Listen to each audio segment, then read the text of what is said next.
샬롬, 한 주 동안 주님의 은혜 가운데 평안하셨습니까? 예수님의 이름으로 샬롬을 전합니다.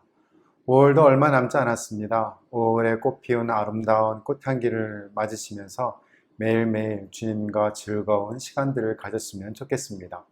이 아침에 주신 하나님의 말씀은 마가복음 4장 30절에서 32절까지의 말씀입니다. 마가복음 4장 30절에서 32절까지의 말씀, 우리 함께 합독하도록 하겠습니다. 또 이르시되 우리가 하나님의 나라를 어떻게 비하며 또 무슨 비유로 나타냈고 겨자씨 한 알과 같으니 땅에 심길 때에는 땅 위의 모든 씨보다 작은 것이로되 심긴 후에는 자라서 모든 풀보다 커지며 큰 가지를 내나니 공중의 새들이 그 그늘에 깃들일 만큼 되느니라. 아멘. 젊은 청교도 목사 가운데 존이라는 이름을 가진 사람이 있었습니다. 이 사람은 1637년에 미국 신대륙의 꿈을 안고 미국 땅에 찾아갔죠. 이 새로운 땅에서 새로운 인생을 펼치면서 한번 살아보자는 아메리카 드림을 갖고 미국 땅에 찾아간 것입니다. 그런데 그 다음 해 불과 1년이 지나지 못한 1638년에 폐결핵에 걸렸습니다. 그 당시만 해도 결핵은 아주 심각한 병이었기 때문에 이제 자신이 죽어간다는 사실을 깨달았죠. 그가 임종 직전에 자기 재산을 헤아려 보니까 별로 없고 책만 약 한 300여 권이 있었다고 해요. 어떻게 할까 기도하다가 자기 도시에 새롭게 시작된 대학, 뉴타운 컬리지라는 대학이 있었는데 그 대학에 자기가 가지고 있는 책 300권을 다 기증하기로 결심을 했습니다. 그러면서 기증서에다가 한 장의 편지를 더 첨부했어요. 대충 이러한 내용입니다. 나는 이 땅에 꿈을 안고 찾아왔습니다. 나는 좀 더 신학을 공부하고 싶었고 좀 더 법률도 공부하고 싶었고 또 과학도 공부하고 싶었습니다. 훌륭한 신학자, 훌륭한 법률가, 훌륭한 과학자는 나의 꿈이었습니다. 그러나 주께서 나를 부르신 것 같습니다. 이 땅에서 다하지 못한 꿈, 이것을 나의 후학들을 통해서, 나의 후배들을 통해서 이루어질 것을 기대합니다. 내가 학교에 제공하는 이 책을 통해서 나는 훌륭한 신학자, 훌륭한 법학자, 훌륭한 과학자들이 이 대학에서 길러져 이 땅을 풍성하게 하고 인류에 기여하는 위대한 거인들이 나타날 것을 기대합니다.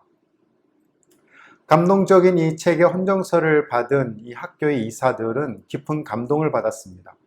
그래서 그분들은 이제 이 젊은 목사 존을 기념하기 위하여 그의 성을 따서 학교 이름을 바꾸기로 결정을 했습니다. 이분의 풀 네임이 존 하버드였습니다. 이 학교는 뉴타운 컬리지, 뉴타운 대학이라는 이름에서 하버드 대학으로 변명을 한 것이죠. 그리고 그의 꿈은 하버드 대학을 통해서 열매를 맺게 되었습니다. 이 젊은이의 꿈, 이 젊은이의 기도 속에서 위대한 미국, 위대한 하버드의 꿈이 자라가게 된 것이죠. 우리는 이러한 미래를 내다보는 안목을 가진 사람들을 가리켜서 비저너리라고 합니다. 비저너리. 좀 생소하죠? 영어 단어 사전을 찾아보면 비저너리란 확실한 비전을 소유한 자라는 얘기입니다. 꿈을 가진 사람들이란 얘기예요. 시대가 어두울수록, 시대가 고통스러울수록 이런 꿈을 가진 사람들이 더 많았으면 좋겠고 꼭 필요할 것입니다. 예수님께서 12명의 제자를 부르셨어요. 예수님은 이들을 단순히 제자로 세우기보다는 이런 꿈을 가지고 계신 것 같습니다. 이들이 꿈을 가진 사람들이 되어서 이 시대를 바꾸어 놓으면 좋겠다라는 꿈 말이죠. 주님은 12명에게 인류의 역사의 미래에 대한 기대를 걸으셨습니다. 그래서 제자들을 모아놓고 제일 먼저 하신 이야기가 꿈 이야기였었어요. 하나님 나라의 꿈, 그 이야기를 하신 겁니다. 오늘 본문은 바로 하나님 나라의 꿈 이야기 중에 한 토막이에요. 즉 겨자씨 비유를 이렇게 일컬어지죠. 어떤 사람이 작은 씨, 겨자씨 하나를 심었습니다. 아주 작은 씨가 하나, 그런데 그 겨자씨가 자라나요. 풀이 되어 풀보다 더 커다란 나무가 되어요. 가지를 펼치게 되고 펼쳐진 가지 위에 울창한 나무가 되면서 새들이 날아와 둥지를 틀고 그래서 그 나무 위에 새들이 안식처를 갖고 노래를 부르게 되는 아름다운 꿈입니다. 겨자씨 하나 속에 들어있는 꿈 이야기입니다. 오늘 본문 제목이 무엇입니까? 겨자씨 하나의 꿈이에요.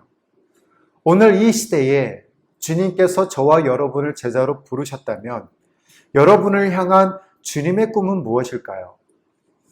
여러분과 저에게 주님은 어떤 꿈을 기대하고 계실까요?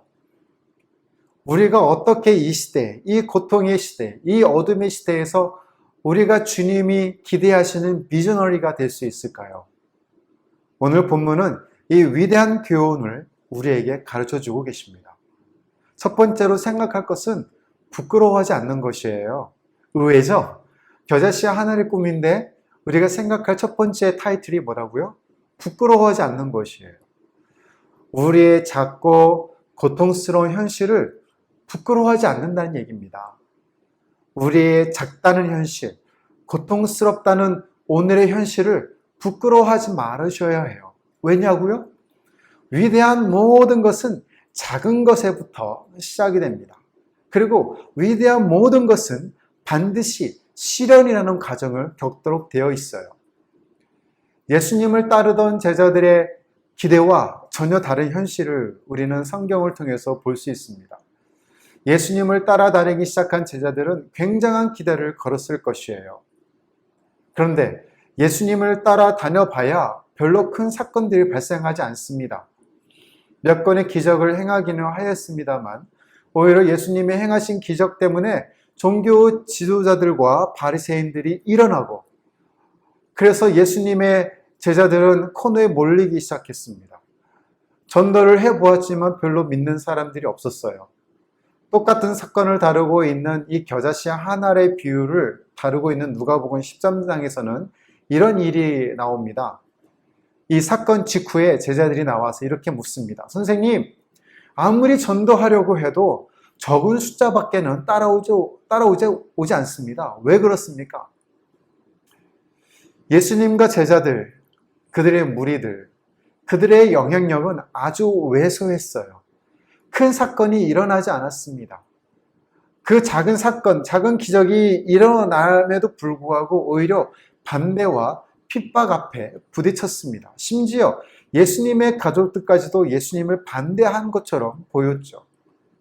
과연 승산이 있겠습니까? 예수님을 따라가는 것이 무슨 큰 사건이 있겠습니까? 제자들은 패배주의와 비관론에 빠지기 시작했죠. 바로 그 시점에서 제자들을 모아놓고 예수님께서 하신 이야기가 바로 하나님 나라의 꿈 이야기입니다. 왜 그러셨을까요? 겨자씨는 자라납니다. 겨자씨는 아주 작아요.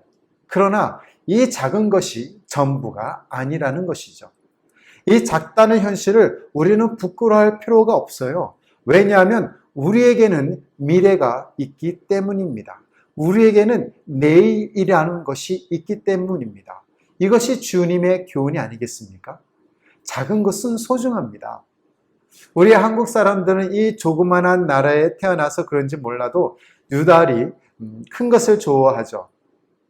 그래서 우리나라 이름을 뭐라고 합니까? 우리나라 국호를요? 대한민국이라고 하지 않습니까? 우리나라 최고 수반은요? 대통령, 최고 학부는 대학교, 대학원. 우리나라에서 외국으로 파송하는 외교관들을 뭐라고 부릅니까? 대사님이라고 부르잖아요. 소사님이라고 부르지 않아요. 한국의 모든 길들을 보면 다 대로예요, 대로.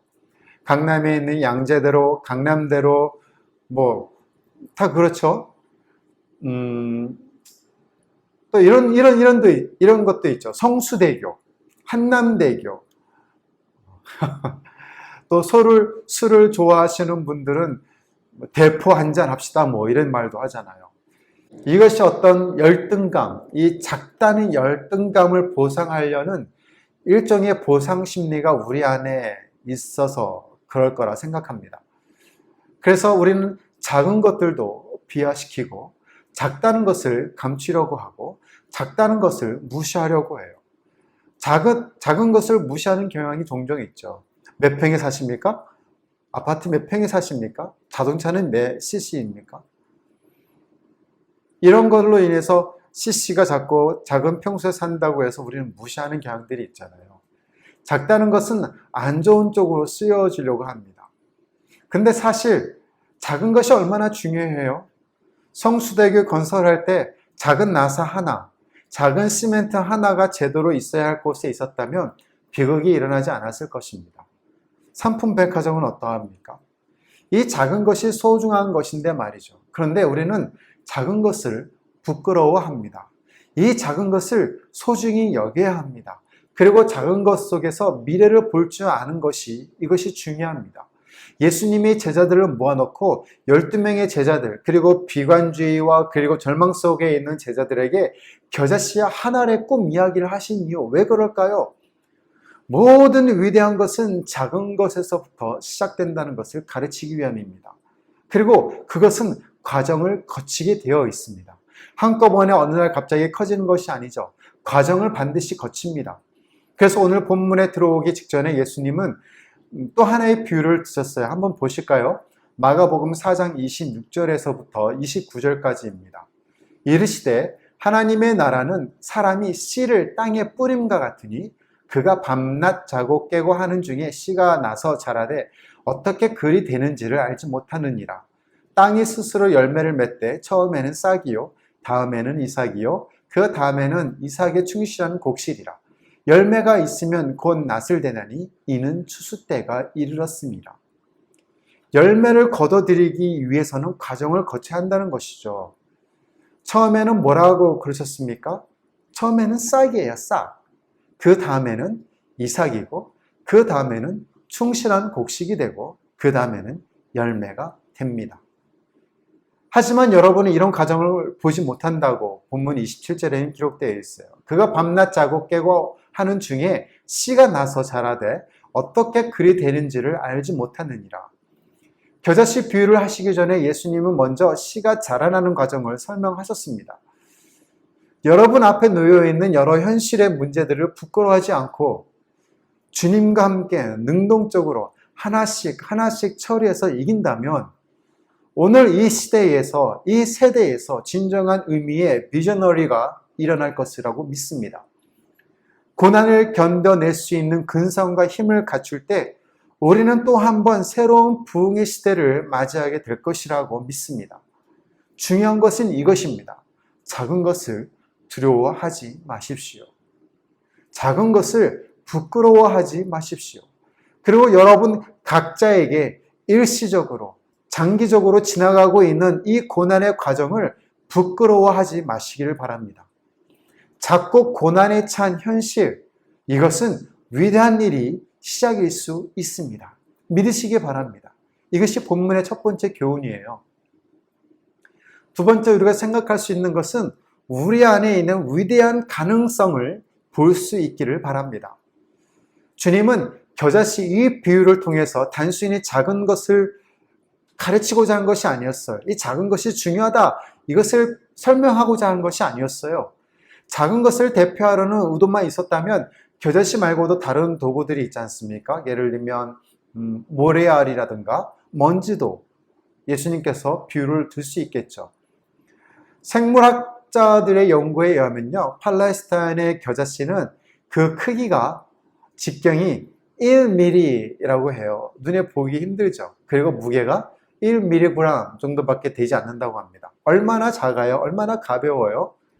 그러나 굳이 겨자씨 비유를 선택하신 이유가 어디에 있다고 생각하십니까? 그렇습니다. 생명력입니다. 겨자씨가 모래하고 다른 게 뭐예요? 맞아요. 생명력이에요. 그래서 어떻다는 겁니까? 자라난다는 거예요. 자랄 수가 있는 것, 그것은 생명 때문입니다. 생명력, 그것이 가장 중요한 것이죠. 이 겨자씨가 자랄 수 있었던 가장 소중한 비밀은 바로 생명력입니다. 이렇게 작은 겨자씨, 눈에 띌까 말까 한 이 작은 겨자씨, 그러나 그렇게 작은 겨자씨가 자라납니다. 평균 키가 어느 정도냐면 1.5m 정도 자란다고 해요. 종자마다 틀리긴 하지만 어떤 거는 한 3m 이상까지 자라난다고 해요. 거기에 가지를 펼치고 새들이 날아와 앉는 안식처를 만드는 이 거대한 나무로 성장한다는 거예요. 작은 겨자씨가 말이죠. 눈에 띌까 말까 한 이 작은 겨자씨가 말이죠. 그러나 겨자씨는 자라납니다. 왜 그렇습니까? 생명력 때문입니다. 도대체 주님께서 우리에게 무슨 말씀을 하고 계시는 거예요? 겨자씨는 생명력에 대한 것이죠. 그것은 복음의 생명력을 비유하고 계신 말씀입니다.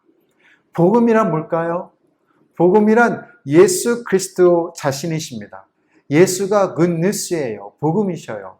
예수님이 생명이시고 부활이시고 길이십니다. 진리이십니다. 예수님이 능력이십니다. 기독교 최대의 자산, 저와 여러분의 최대 자산이 무엇입니까? 여러분의 인생의 꿈, 여러분의 소망, 여러분의 반석, 여러분의 능력, 그리고 여러분의 모든 것, 그것이 무엇입니까? 예수입니다. 예수. 예수가 모든 것이 되는 줄로 믿습니다. 예수님을 붙들고 있으시다면 모든 것이에요. 하늘과 땅의 모든 권세를 내게 주셨다고 말씀하신 예수님. 그래서 11명의 제자들을 향해서 그가 남기신 교훈이 무엇입니까? 가서 모든 족속으로 제자를 삼으라 라는 명령 아니셨습니까? 세계 모든 것을 바꾸라는 것이었어요. 아니 어떻게 그게 가능합니까? 마지막에 어떻게 말씀하셨죠? 볼지어다 세상 끝날까지 그 다음에는요 내가 너희와 항상 함께 있으리라. 아멘. I will be with you. 혹시 우리 가운데도 이런 생각을 하신 분이 있을지도 몰라요. 이거 뭐 교회 나와봤자 수지 맞는 게 있나? 오늘같이 덥고 습한데 예배 드리면 뭐 특별한 게 생기나? 뭐 나에게 무슨 이익이 있나? 라고 말이죠. 기회가 있다면 골로새서 강해를 한번 할까 해요. 골로새서의 대주제가 무엇인지 아십니까? 단일 메시지예요. 그것은 예수님이 모든 것이다 라는 것이죠. 예수님이 충만이시다. 예수님이 모든 것이 되시다 라는 거예요. 이것이 작은 일입니까? 주님만 함께 계시면 여러분은 다시 일어날 수 있어요. 주님만 함께 계시면 여러분은 그 꿈을 향해 나아갈 수 있습니다. 주님만 함께 계시면 위대한 일은 여러분을 통해서 벌어질 것입니다. 주님은 여러분과 함께 하십니다. 그렇습니다. 여러분 삶 가운데에 고난을 맞아 잃어버린 것이 있습니다. 어떤 분은 직장을 잃어버리셨고 어떤 분은 수입이 줄었습니다. 어떤 분은 미래가 불투명합니다. 어떤 분은 사랑하는 부모님을 잃어버리셨습니다. 그러나 여러분 이것만은 절대 기억해 주시기를 바랍니다. 예수님이 여러분과 함께 하십니다. 이것이 소망이에요. 이것이 비전입니다. 비전이란 무엇일까요? 미래를 볼 수 있는 능력이에요. 위대한 내일을 볼 수 있는 능력이에요.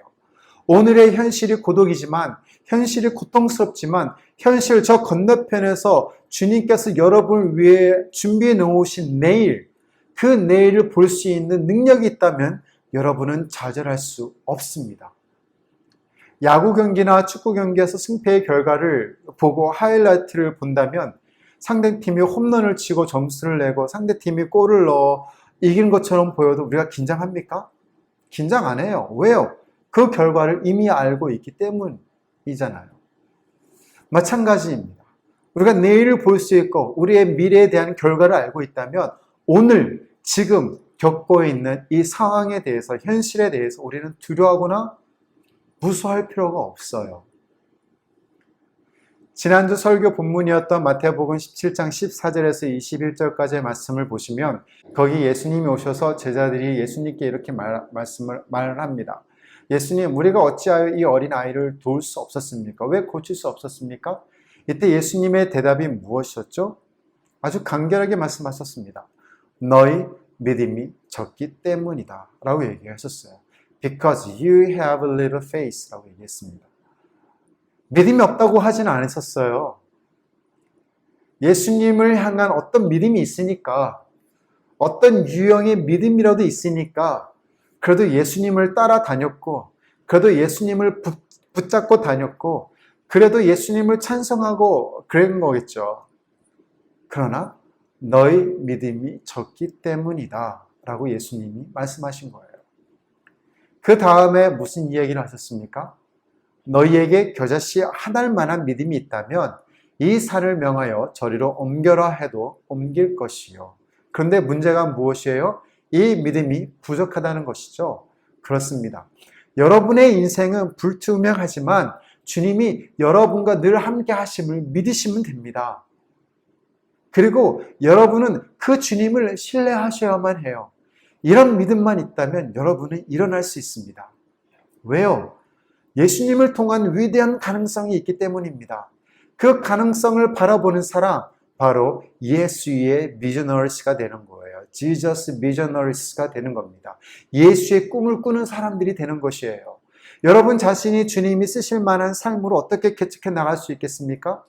아주 간단합니다. 기대입니다. 기대. 어떤 기대요? 여러분의 성장이 나라와 민족과 이웃에게 축복의 통로가 되는 기대의 말씀입니다. 지금은 작지만 여러분은 성장할 것이에요. 지금은 어렵지만 이 과정을 지나 여러분은 다시 재기할 것입니다. 그리고 어느 날 여러분의 삶은 모든 이들에게 반드시 축복의 통로가 될 것이에요. 이것을 믿습니까? 이런 환상이 있으셔야 돼요. 이런 기대가 있으셔야 돼요. 이것이 겨자씨 한 알의 꿈입니다. 하나님의 나라예요. 작은 겨자씨의 꿈. 내가 자라나 울창한 나무가 될 때 가지를 펼칠 때 새들이 날아오리라. 그들에게 나는 안식처를 제공하리라. 새들로 하여금 노래하게 하리라. 내 인생에 내 주변에 사랑하는 이웃들에게 노래를 주고 꿈을 주고 그리고 축복을 나누는 인생, 나는 그런 인생을 기어이 살고 말 것이다.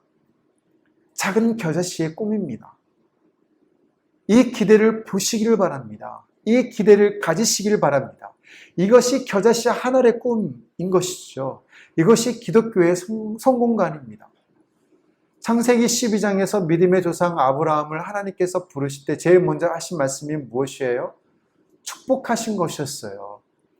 축복의 통로로 삼으신다는 것이었어요. 하나님이 아브라함을 축복하시면서 궁극적인 기대의 말씀을 하셨습니다. 뭐라고 말씀하셨습니까? 너는 복의 근원이 되리라. 축복의 근원, 무슨 뜻이에요? 축복을 받아서 누리는 자가 아니라 축복을 받아서 다른 사람에게 패스하는 축복의 통로가 되리라는 거예요. 여러분이 지금 누리고 있는 이 축복을 다른 사람에게 전하라는 것입니다. 다른 사람을 축복하는 자로 쓰임을 받고 있다는 사실에 대해서 알고 계셔야 돼요. 이 얼마나 기쁘고 커다란 만족입니까?